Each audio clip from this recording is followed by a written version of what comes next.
So ఇప్పుడు నిజంగానే government ని కూల్చే పరిస్థితి అవకాశాలు ఏమైనా ఉంటాయని మీకు అనిపిస్తున్నదా? లేదు, ఆఫ్టర్ ఎలక్షన్ తర్వాత ఏమీ ఉండదు. అలాంటి సిచ్యువేషన్ కేవలం 64 వరకే ఉన్నా ఎలాంటి ఇబ్బంది లేదా రేవంత్ రెడ్డి సర్కార్? ఎటువంటి ఇబ్బంది ఉండదు. ఎటువంటి ఇబ్బంది, ఎవరు రిస్క్ తీసుకోవడానికి రెడీగా ఉండదు. ఏ కోణంలో రేవంత్ ఎమ్మెల్యేలను తీసుకుంటున్నట్టు అంటే ఈ కారణం చెప్తున్నారు కాబట్టి రీజన్ వేరే లైన్ ఏమన్నా ఉండొచ్చా? ఇప్పుడు కేసీఆర్ కు సంబంధించి తప్పుగా అసెస్మెంట్ చేస్తున్నారా? ఉద్దేశపూర్వకంగానే వాళ్ళ ఎమ్మెల్యేలను అంటే బీఆర్ఎస్ ను మొత్తం భూస్థాపితం చేయాలంటే ఎమ్మెల్యేలని మొత్తం లాగేసుకోవాలనే ఏకైక లక్ష్యంతో వస్తున్నారు. ఎమ్మెల్యేలను ఎందుకు తీసుకోవాలి? ఆ రోజు కేసీఆర్ అది వీళ్ళని ఎందుకు చేర్చుకున్నాం అంటే రాజకీయ శక్తుల పునరేకీకరణ అని అన్నాడు. అట్లా అది రేవంత్ రెడ్డి కూడా ఒక స్లోగన్ ఖాయం చేసుకోవాలి కదా, ఒక అది రీజన్ చెప్పాలి కదా. ఆ రీజన్ ఏంటంటే నా ప్రభుత్వాన్ని కూల్చేస్తామని అంటున్నారు కాబట్టి వాళ్ళ స్ట్రెంత్నే మొత్తం లేకుండా చేసేస్తాను నేనని చెప్పి చెప్పుకోవడానికి తప్ప ఇప్పటికిప్పుడు రేవంత్ రెడ్డి ప్రభుత్వానికి వచ్చిన ఇబ్బంది ఏం లేదు. సో ఇంకొకటి సోషల్ యాంగిల్ గురించి మొన్న ముఖ్యమంత్రి రెస్పాండ్ అవ్వడం జరిగింది. సామాజిక సమీకరణాల విషయంలో ఎక్కడా మేము తగ్గట్లేదు, సో అన్ని పదవులు అన్ని వర్గాలకు ఇస్తున్నామని ఏదో సమ్ లెక్కలు చెప్పినారు.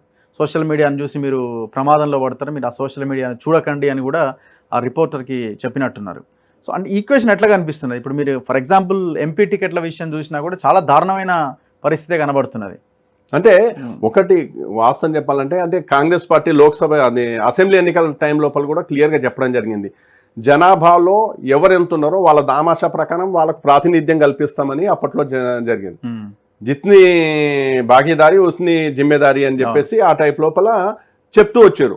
అంటే మీ జనాభా ఎంత ఉంటే మీకు అంత ప్రాతినిధ్యం ఉండాలి, అది జరగాలి. అది జరగకుండా నేను అందరికీ ఇచ్చాను అని చెప్పేసి మొన్న మీరు చెప్పినట్టుగానే లెక్కలు చెప్పుకోవడానికి విషయం కాదు. మీ స్ట్రెంత్ ఎంత, రెడ్డిస్ ఎంతమంది ఉన్నారు, గౌడ్స్ ఎంతమంది ఉన్నారు, మున్నూరు కాపు ఎంత ఉన్నారు, ముదిరాజులు ఎంత ఉన్నారు, పద్మశాలీలు ఎంత ఉన్నారు, మైనార్టీలు ఎంత ఉన్నారు, వాళ్ళకి ఎక్కడెక్కడ ఏ రకంగా మీరు గౌరవిస్తూ వస్తున్నారు, ఎటువంటి పోస్టుల్లో మీరు కూర్చోబెడుతున్నారు అనేది కూడా విషయం అవుతుంది. ఉదాహరణకు చూసుకున్నట్లయితే టీఎస్పీఎస్సీ చేసుకుందాం. టీఎస్పీఎస్సీ లోపల మహేందర్ రెడ్డి మీద అనేక అలిగేషన్స్ ఉన్నాయి. అట్లాంటి పర్సన్ ను చైర్మన్ గా పెట్టడం కంటే కూడా అదే వీళ్ళు సెలెక్ట్ చేసిన మెంబర్లలోనే అనితా రాజేంద్ర అని చెప్పేసి ఉన్నారు. ఐఏఎస్ సివిల్ సర్వీసెస్ పర్సన్ అంటే ఆమె ఐఏఎస్, ఆమె ఎటువంటి అలిగేషన్స్ లేవు, ఆమెను చైర్పర్సన్ గా పెట్టవచ్చు. కాకపోతే చైర్పర్సన్ గా రెడ్డి ఉండాలనే ఒక ఈగో ఫీలింగ్ తో ఇప్పుడు మహేందర్ రెడ్డిని అక్కడ పెట్టడం జరిగింది. ఇప్పుడు ఇది సామాజిక న్యాయం కాదు కదా. సరే, ఈ టీఎస్పీఎస్సీ బోర్డు లోపల ఎరుకల కమ్యూనిటీకి కూడా మీరు ప్రాతినిధ్యం ఇచ్చారు, కాకపోతే మీరు ఎవరికి ఇస్తారు, ప్లమ్ పోస్ట్ ఎవరికి ఇస్తున్నారు అనేది విషయం అవుతుంది. మీరు ఒక ఇంటిగ్రిటీ ఉన్న పర్సన్ కి ఇస్తే దాని రిజల్ట్స్ వేరే ఉంటాయి. మీరు అది కాకుండా మీరు మీ దగ్గర ఎవరెవరిని మీరు అది గైడ్ చేయడానికి డ్రైవింగ్ ఫోర్స్గా ఎవరిని పెట్టుకుంటున్నారు అనే దాని మీద ఆధారపడి ఉంటుంది. ఇప్పుడు 37 పోస్టుల లోపల ఒకే కులానికి సంబంధించిన వాళ్ళకి అన్ని రావాల్సిన అవసరం ఉంది. మీ రెడ్డిస్ తెలంగాణ జనాభా లోపల రెడ్డిలు ఎంతమంది ఉంటారు, వాళ్ళకి అంతే ఇవ్వాలి. మిగతా కమ్యూనిటీస్ ఏవైతున్నాయో ఆ రకంగా ఇవ్వాల్సి ఉంటుంది. ఆ రకంగా ఇవ్వలేకపోతున్నారు అని అంటే మీ ఈక్వేషన్స్ మారుతున్నాయి. మీ ఈక్వేషన్స్ మారినప్పుడు ఖచ్చితంగా దాన్ని ప్రజలందరూ కూడా ప్రశ్నించడం జరుగుతుంది. ఇంకొకటి ఫ్యామిలీ పాలిటిక్స్ కూడా ఇంకా ఎక్కువ అవుతున్నట్టున్నాయి. అంటే ఇప్పుడు మా ఫ్యామిలీలో నేను ఎమ్మెల్యే అయినా మంత్రి అయినా నా భార్య ఇది కావాలి, నా కొడుకు ఇది కావాలి, నా కోడలు ఇది కావాలి, ఇట్లా లెక్కలేసుకొని మరి టికెట్ల వేటలో ఉన్నట్టు కనబడుతుంది. అవును, ఖమ్మంలో పొంగులేటి భట్టి ఇద్దరు ఆయన తమ్మునికి అడుగుతున్నాడు, ఆయన భార్యకి అడుగుతున్నాడు. అండ్ ఇంకొక ఆయన మల్లు రవి వాళ్ళ ఫ్యామిలీ అక్కడ అడుగుతా ఉన్నారు. ఇక్కడ భువనగిరిలో రాజగోపాల్ రెడ్డి అడుగుతున్నాడు, ఆయన ఎమ్మెల్యే మంత్రి కావాలనుకుంటున్నాడు, మళ్ళీ ఆయన భార్యకి మళ్ళీ ఇప్పుడు ఎంపీ టికెట్ అడుగుతున్నారు. సో ఇట్లా ఎక్కడికక్కడ సెట్ చేసుకొని ఉన్నారు.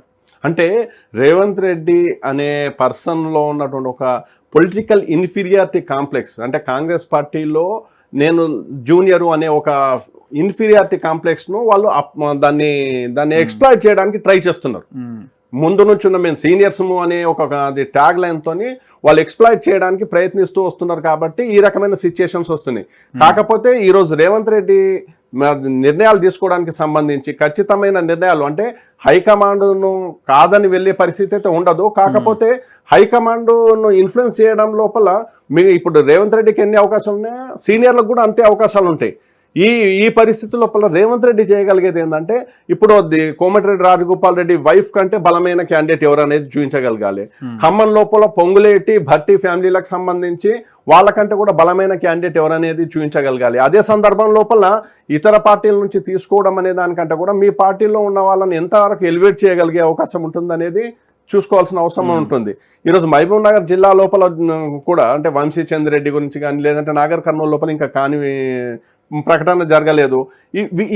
ఎవరెవరు అంటే మల్లు రవి వచ్చే అవకాశం ఉందని అని అంటుంటారు. అదే సందర్భం లోపల సంపత్ను పిలిచి మాట్లాడడం అనేది జరగలేదనుకో, అక్కడ రిజల్ట్స్ అటు ఇటు అయితే మళ్ళీ అదో ప్రమాదం ఉంటుంది. ముఖ్యమంత్రి సొంత జిల్లాలోనే అది సీట్లు ఓడిపోయే పరిస్థితి ఉంటే దారుణంగా ఉండే అవకాశం ఉంటుంది. కాబట్టి ఎమ్మెల్యేల ఎన్నికలప్పుడు కూడా జరిగిన వ్యవహారం ఏంటంటే ఈ పిలిచి మాట్లాడడం, వాళ్ళ మధ్య సయోధ్య కుదుర్చడం అనే ఒక ఎక్సర్సైజ్ అనేది ప్రాపర్గా జరగకపోవడం మూలంగా ఈరోజు జిహెచ్ఎంసీ పరిధి లోపల ఇంత అసలు ప్రాతినిధ్యం లేని పరిస్థితి కనబడుతూ వచ్చింది. ఇప్పుడు లోక్సభ ఎన్నికల లోపల కూడా ఈ జరుగుతున్న ఎక్సర్సైజ్తో పాటు వాళ్ళ మధ్య సయోధ్య కుదర్చడానికి కూడా ఏర్పాట్లు చేసుకోవాల్సిన అవసరం ఉంటుంది.